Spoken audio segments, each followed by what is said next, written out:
Hey guys, Digitech Lifestyle here, back with another video. Um, this was a bit of a controversial one regarding ETH and how it actually came about. And you're going to hear from Joseph Lubin, who is I think one of the CEO or founders of Ethereum, say literally here that JP Morgan was around before the main net launch of ETH to the public. The reason why I'm bringing you this video is because there's Tom Emma grilling one of the SEC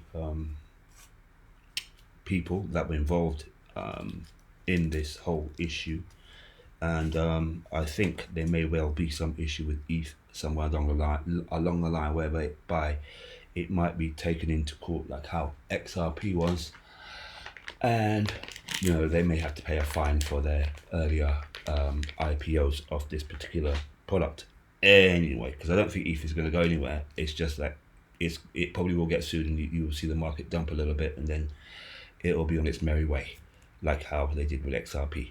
Anyway, listen. Consensus has been very prominent since the start of the Ethereum ecosystem. I can attest that JP Morgan was there right from the start before public mainnet was even.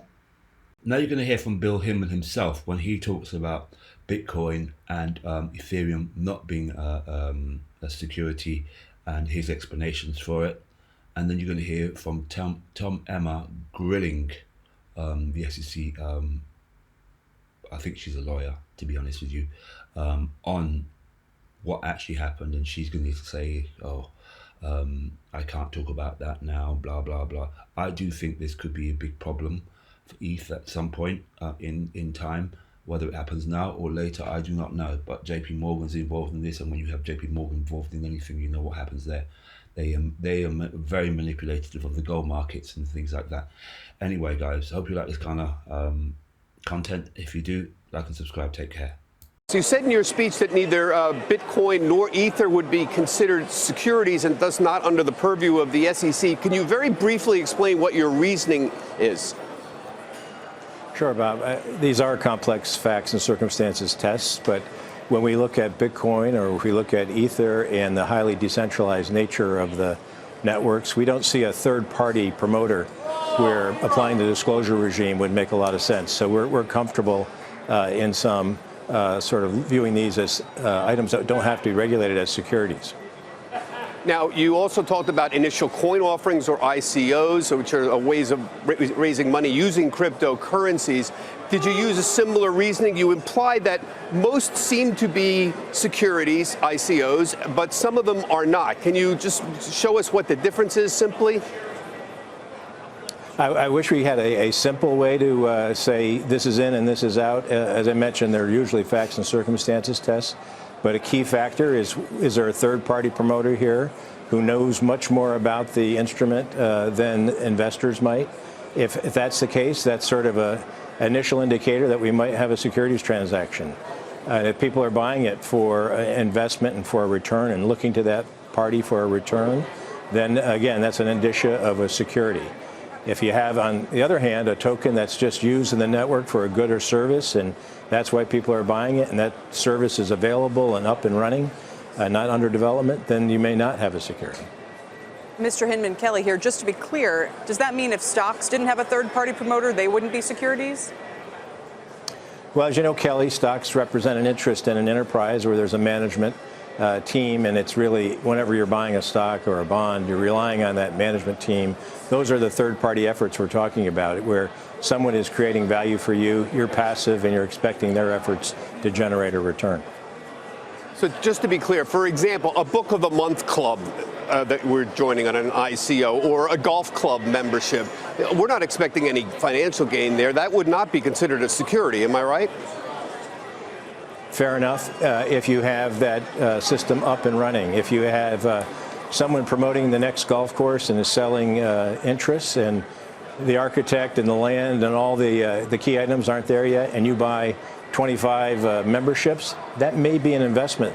You're looking for a return on that. On the other hand, if you go down the road and you buy an investment or you buy a membership in a club that's up and running and you just use it to play a round of golf, that's probably just a good old golf membership. You and Jay Clayton, the head of the SEC, have been very adamant that you are not going to change the definition of securities laws to fit this new technology. One of the points you made in your speech was the concern about the fraud that was out there in this space. Are you seeing significant fraud? We do certainly see cases where people are trying to repackage an investment opportunity as a coin or a token and saying that somehow because it's labeled that way, it's not an investment security. And in many cases, we have seen people doing that where the underlying enterprise is not a solid investment opportunity. It's been misrepresented. So we do see fraud, and we do see it being packaged up this way. On the other hand, we think there's an enormous amount of promise in the distributed ledger technology and blockchain technology, and we meet frequently with legitimate parties here really trying to do something innovative, and we're trying to help them navigate the securities laws as they do so. Hey there, thanks for checking out CNBC on YouTube. Be sure to subscribe to stay up to date on all of the day's biggest stories. You can also click on any of the videos around me to watch the latest from CNBC. Thanks for watching. Thank you, Mr. Chair, and thanks to our witnesses for joining us today. When Bill Hinman was the director of the SEC's Division of Corporation Finance, he gave a speech on June 14, 2018, entitled Digital Transactions When Howey Met Gary. In this speech, he famously discussed how tokens can morph from securities to non-securities, and he stated that Ether is not a security.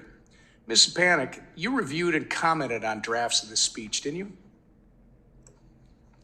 Yes, I did. When reviewing a draft, you said that providing, quote, less detail in the speech was better because the concept of a token morphing from a security to a non-security was a new concept and would generate a lot of discussion. Do I have that correct? I believe so. So you thought the SEC should give less clarity to the market rather than more. I understand you thought the token morphing concept would generate a lot of discussion, but when the industry complains about a lack of clarity, I see it was a deliberate policy preference. Does the current SEC chair share that view? So I can't really testify about the current chair's view. What I can say is that the determination whether any particular asset is a security is a facts and circumstances based determination. And what I do as the director of FinHub with my staff is to provide the facts to the folks at the SEC who are making that determination. And it's typically going to be the Division of Corporation Finance. Reclaiming my time, because that's a perfect segue.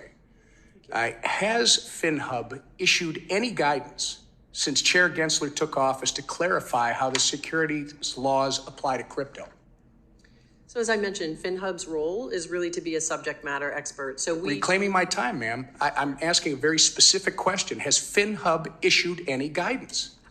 FinHub typically gets involved with other divisions and offices at the agency who are issuing statements. Reclaiming my time. I take the answer is no, because it is no. It seems to be enforcement through rulemaking through enforcement action. In his speech, Hinman announced that Ether was not a security, is not a security. Is that your view today? I can't comment on a particular asset. All right. Well, just to back up for a second, you provided feedback on the speech, and so did Brett Redfern, who was then the director of the SEC's Division of Trading and Markets. Yet first the SEC argued in court that the speech was Hinman's own personal opinion. Then the SEC argued that the speech was the opinion of only the Division of Corporation Finance, which Hinman led. But why would people across the SEC, from FinHub to the Division of Trading and Markets, comment on a speech that has the views of only one person or only one division? That doesn't make any sense. I hope you can appreciate that I can't comment on pending matters that are in litigation or investigation. Okay, fair enough. The Southern District of New York even called the SEC's arguments hypocrisy, that the SEC would argue that the speech is not relevant to the market's understanding of how the SEC will regulate crypto, while it's a fact that Hinman obtained legal advice from SEC counsel in drafting his speech. The court said SEC is adopting its litigation positions to further its desired goal and not out of faithful allegiance to the law. That is what all of us in Congress have seen. The SEC is not adhering to the law. That's why it keeps losing in court. Does the chairman of the SEC tell you to adopt positions to further a specific goal, his own personal goal, rather than allegiance to the law? Again, I can't comment on any matters that are pending in litigation, but I will say that I do appreciate it. I reclaim my time. I think you answered the question. Thank you, Mr. Chair. I yield back the balance of my time.